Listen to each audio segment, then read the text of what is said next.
Olá, cursistas! Vamos continuar a nossa unidade 2 com a segunda videoaula, onde vamos continuar estudando a LDB, a 9.394 de 1996, por ser um material extenso, né?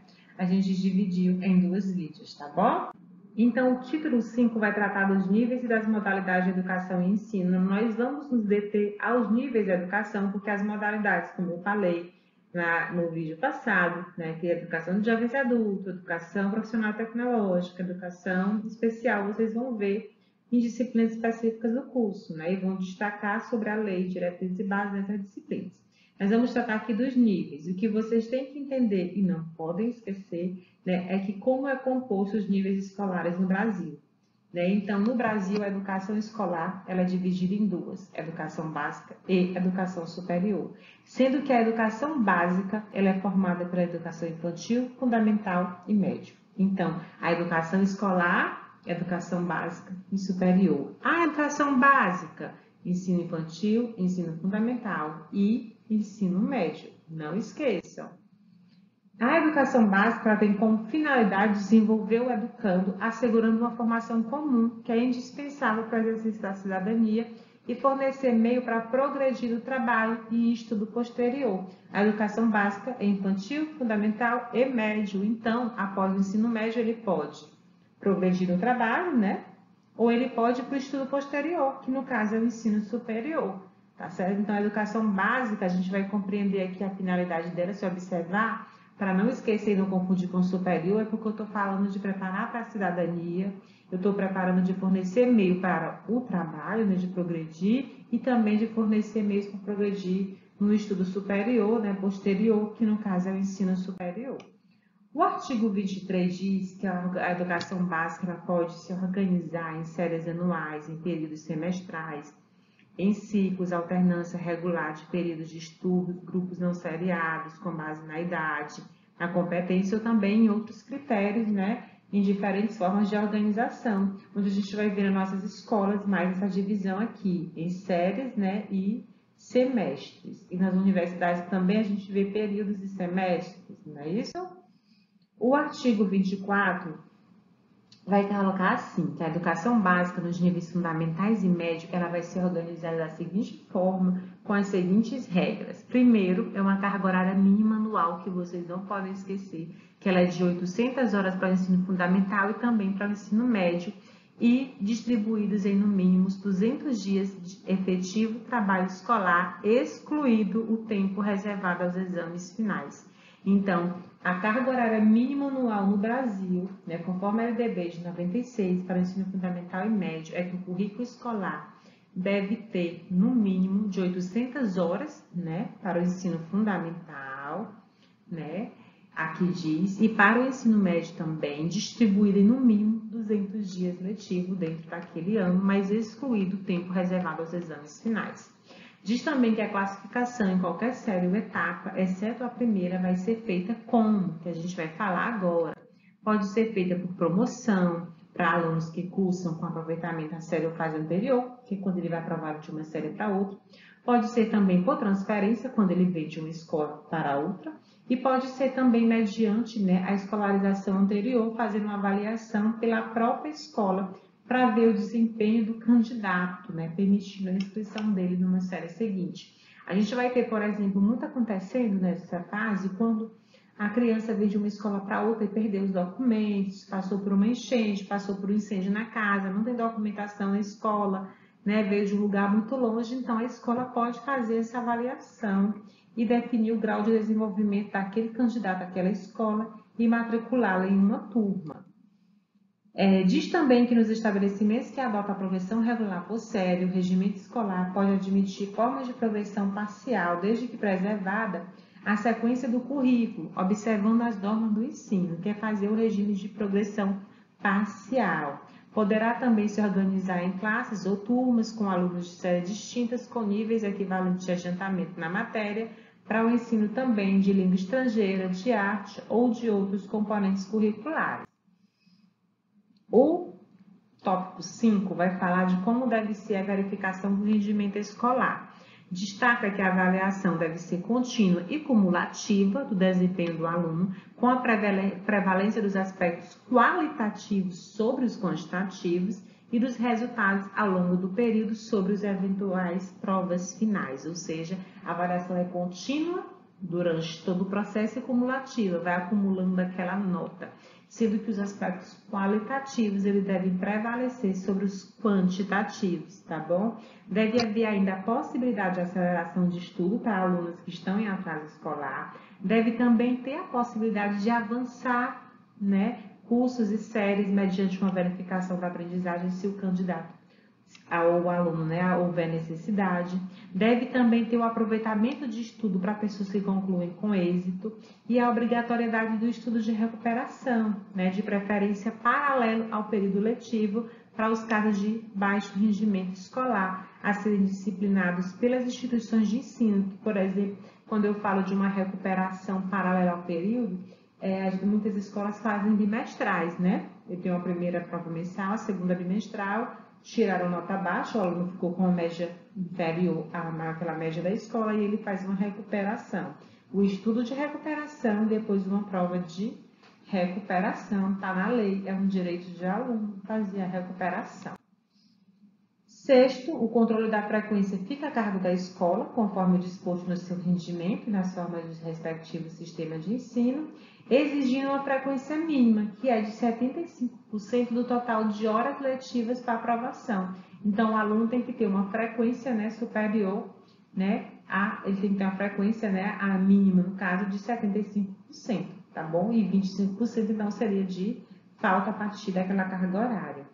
Cabendo cada instituição de ensino também expedir seu próprio histórico escolar, sua declaração de conclusão de série, diploma ou certificado de conclusão de curso, com as especificações cabíveis.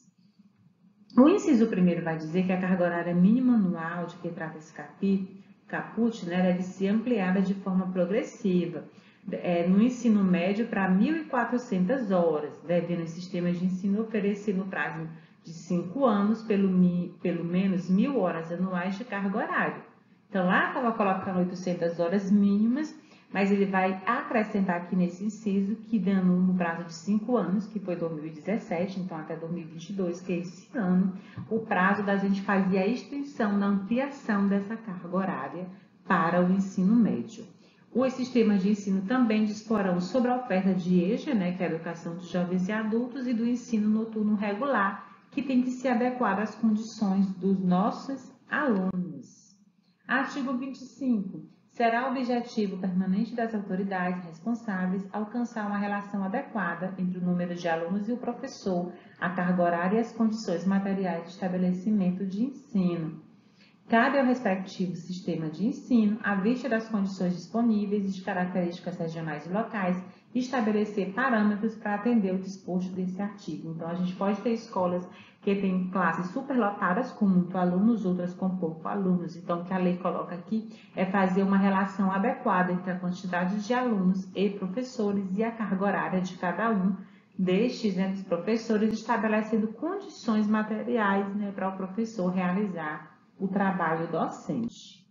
O artigo 26 vai tratar do currículo da educação infantil, do ensino fundamental e médio, dizendo que ele deve ter uma base nacional comum a ser complementada em cada sistema de ensino e em cada estabelecimento escolar por uma parte diversificada exigida pelas características regionais e locais da sociedade, da cultura, da economia e dos educantes. Quando ele fala de uma base nacional comum, e uma parte diversificada. Então, eu estou falando que o currículo infantil, fundamental e médio tem que ter uma base nacional comum e uma parte diversificada. Isso para todo o Brasil. Como funciona? A gente vai ter aqui o Nordeste, Sul, Sudeste, Centro-Oeste, todo mundo estudando o mesmo conteúdo, né? Conteúdo pela diretriz curricular nacional, né? Porque seria a base nacional comum. Tá bom? Todo mundo estuda aquele mesmo conteúdo, por exemplo, de matemática, vai estudar aquele conteúdo no primeiro ano, no segundo ano, no terceiro ano. A parte diversificada é que ela é regional, vai depender daquela região, vai depender daquele estado e até mesmo do município. A gente pode fazer um bom exemplo disso com história, né? História do Piauí. O Piauí tem sua história, o Maranhão tem a dele. Então, no Piauí eu vou estudar a história do Piauí, no Maranhão a história do Maranhão. Geografia do Piauí tem suas especificidades, como a gente tem aqui a Serra da Capivara. Já no Maranhão, eles podem ter a proposta dos Lençóis Maranhenses. Nós temos aqui o Delta do Parnaíba. Então, a gente vai poder também fazer essa parte diversificada, mas que ela deve estar no currículo da escola. E a Base Nacional Comum é que é comum a todas as escolas do Brasil aquele conteúdo que é proposto nas diretrizes curriculares nacionais. Inciso 1º, os currículos a que se refere esse capítulo devem abranger obrigatoriamente o estudo da língua portuguesa, da matemática, o conhecimento do mundo físico e natural e da realidade social e política também, especialmente do Brasil, e o ensino da arte, especialmente em suas expressões regionais, ele constituirá um componente curricular obrigatório da educação básica. E aí a seção 2 vai tratar da educação infantil, colocando que ela é a primeira etapa da educação básica, que ela tem a finalidade de desenvolvimento integral das crianças de até 5 anos, em seu aspecto físico, psicológico, intelectual e social, complementando a ação da família e da comunidade. A educação infantil ela é oferecida como? Em duas modalidades, pode chamar creches e pré-escolas. Creches ou entidades equivalentes para as crianças de até 3 anos e pré-escola para crianças de 4 a 5 anos. Então, a educação infantil é dividida em creche e pré-escola. Creches de 0 a 3 anos e pré-escola 4 e 5 anos. Lembrando que a partir de 4 anos é a idade escolar obrigatória e esse aluno está onde? Na pré-escola. Quais são, então, as regras comuns para a educação infantil? Primeiro é a avaliação, que ela ocorre mediante o acompanhamento do registro do desenvolvimento da criança que não tem o objetivo de promover. Mesmo para acessar o ensino fundamental, mas ela não tem o objetivo de promover. A carga horária mínima da educação infantil também é 800 horas e também ela é distribuída em 200 dias de trabalho educacional. O atendimento a crianças de no mínimo 4 horas diárias para o turno parcial e de 7 horas para a jornada integral. A frequência, diferente do ensino fundamental, ela é de 60% do total de horas e não de 75% como no ensino fundamental. E a expedição de documentação, que ela permite atestar os processos de desenvolvimento e aprendizagem da criança. A seção 3 vai falar também do ensino fundamental, dizendo que o ensino fundamental ele é obrigatório e ele tem duração de 9 anos, ele deve ser também gratuito na escola pública e ele deve iniciar aos 6 anos de idade, Tendo quais objetivos? A formação básica do cidadão mediante o desenvolvimento da capacidade de aprender, tendo como meios básicos o domínio da leitura, da escrita e do cálculo. Gente, quando a gente vai entender um pouco dos objetivos do ensino infantil fundamental e médio, para a gente ver uma questão de prova, só é observar bem. Ele está falando aqui de desenvolver a capacidade de aprender, aprendendo leitura, escrita e cálculo. A gente faz o desenvolvimento do domínio da leitura, escrita e cálculo no ensino médio? Não. Faz no infantil? Não. Só pode ser aonde? No ensino fundamental. Então, se vocês verem isso como uma questão, é simples de ser analisado quando você lembra do fato, daquela característica e lembra da idade da criança. Onde é que ele está aprendendo a dominar a leitura e a escrita? É no ensino fundamental, tá bom? E não pode esquecer que esse ensino fundamental é público, pode ser público, pode ocorrer nas privadas, pode, mas sendo público deve ser gratuito, ocorrendo a partir dos 6 anos de idade e que ele tem duração de 9 anos. O ensino médio, ele é a etapa final da educação básica, ele tem duração mínima de 3 anos e com a finalidade dele é consolidar, olha aqui, aprofundar os conhecimentos adquiridos no ensino fundamental e possibilitar o prosseguimento dos estudos. Então, aqui eu estou na fase de, lá na verdade, domínio de leitura, escrita, aqui eu estou consolidando, eu estou aprofundando os conhecimentos de maneira que eu prossigo meus estudos, que no caso é chegar ao ensino superior.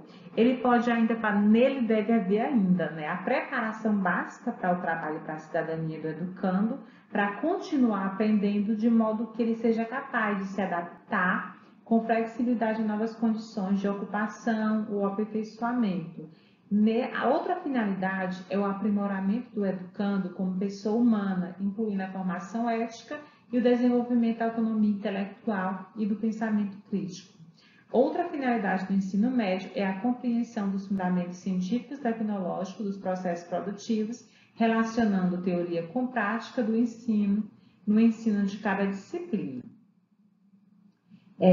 Ainda sobre o ensino médio, a gente vai falar aqui da Base Nacional Comum Curricular, que deve definir os objetivos de aprendizagem do ensino médio, conforme as diretrizes do Conselho Nacional de Educação, nas seguintes áreas. Quais são as áreas? As linguagens e suas tecnologias, a matemática e suas tecnologias, a ciência da natureza e suas tecnologias e as ciências humanas e sociais aplicadas. Estas são as áreas do conhecimento, da Base Nacional Comum Curricular do ensino médio.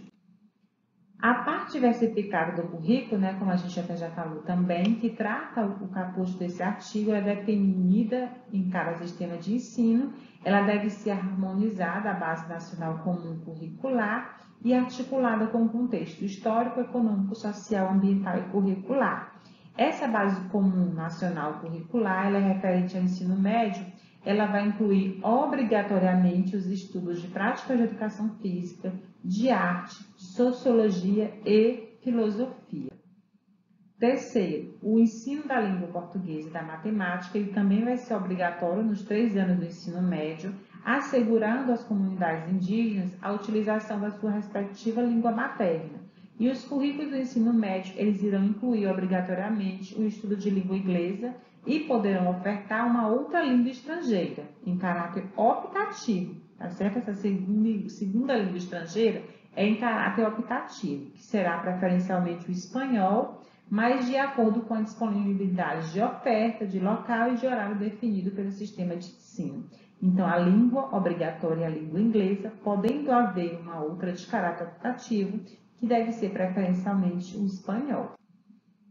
Artigo 36. O currículo do ensino médio vai ser composto pela base comum curricular e por itinerários formativos, que deverão ser organizados por meio da oferta de diferentes arranjos curriculares, conforme a relevância para o contexto social e a possibilidade dos sistemas de ensino, a saber, a linguagem e suas tecnologias, matemática e suas tecnologias, ciência da natureza e suas tecnologias, ciências humanas e sociais aplicadas e também a formação técnica e profissional.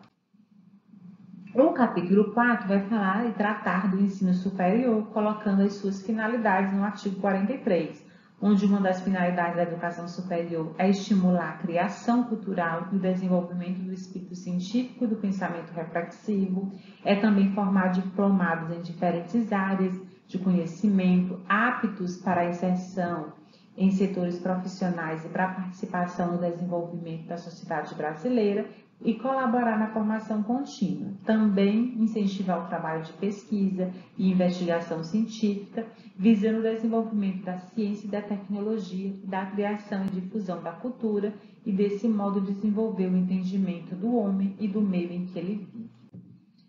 Outra finalidade da educação superior é promover a divulgação do conhecimento cultural, científico e técnico, constitui um patrimônio da humanidade e comunicar o saber através do ensino, de publicações ou de outras formas de comunicação. Também suscitar o desejo permanente de aperfeiçoamento cultural e profissional e possibilitar a correspondente concretização, integrando os conhecimentos que vão sendo adquiridos numa estrutura intelectual sistematizadora do conhecimento de cada geração e ainda estimular o conhecimento dos problemas do mundo presente e, em particular, os nacionais e regionais, prestando serviços especializados à comunidade e estabelecendo com esta uma relação de reciprocidade. Então, a gente vai ver aqui nas finalidades do ensino superior, da educação superior, que elas são bem diferentes do ensino médio, porque ela já está num grau mais avançado, mostrando esse espírito científico, o espírito da pesquisa científica, desse não é mais um prosseguimento para o trabalho, já que aqui eu já estou estimulando esse conhecimento do trabalho para a concretização dessa realidade na vida deste indivíduo. Tem ainda de promover a extensão, aberta à participação da população, visando a difusão de conquistas e benefícios resultantes da criação cultural, da pesquisa científica e tecnológica, também atuar em favor da universalização e do aprimoramento da educação básica, mediante a formação e capacitação de profissionais, a realização de pesquisas pedagógicas e o desenvolvimento de atividades de extensão que aprimorem, né, e aproximem os níveis escolares. A educação superior ela abrange os seguintes cursos e programas: os cursos sequenciais, que são por campo de saber, de diferentes níveis de abrangência, abertos a candidatos que atendem aos requisitos estabelecidos pela instituição de ensino, desde que tenham concluído o ensino médio ou equivalente. A gente vê poucas instituições ofertando cursos sequenciais. Os cursos de graduação, que certamente vocês conhecem, que é o que vocês estão fazendo agora, é um curso de graduação, que ele é aberto à comunidade para quem concluiu o ensino médio equivalente e foi classificado em processo seletivo. Os cursos de graduação podem ser cursos de licenciatura, podem ser cursos de bacharelado ou podem ser também cursos tecnológicos. Na educação superior, também temos os cursos de pós-graduação, que compreendem os programas de mestrado e doutorado, os cursos de especialização, de aperfeiçoamento e outros, que são abertos a candidatos diplomados aos cursos de graduação que atendem às exigências da instituição. Então, nos cursos de pós-graduação, que são divididos em lato sensu e estricto sensu, lato sensu correspondem aos cursos de especialização, que nos fornecem um certificado após a conclusão do curso, e os cursos de estricto sensu, que são os cursos de mestrado e doutorado, que nos fornecem um diploma, assim como a graduação. Então, quem pode fazer uma pós-graduação, quem já possui um diploma de graduação, ele se habilita se candidatando a um curso de pós-graduação, de acordo com aquela universidade que abre um edital, você se inscreve. Após fazer a seleção, você se inscreve no curso. No caso, após fazer uma dissertação, apresentar, você vai ter o diploma de mestre e depois de defender uma tese, você tem o diploma de doutor. Também temos os cursos de extensão, que são abertos à comunidade, né, candidatos que atendam aos requisitos estabelecidos em cada caso pelas instituições de ensino. E na educação superior, o ano letivo regular, ele, independente do ano civil, ele tem também 200 dias de trabalho acadêmico, excluído o tempo reservado aos exames finais, quando houver. Então, assim como no ensino fundamental, né, o ensino superior, a educação superior e também no ensino médio, a quantidade de dias letivos mínimas é de 200 dias.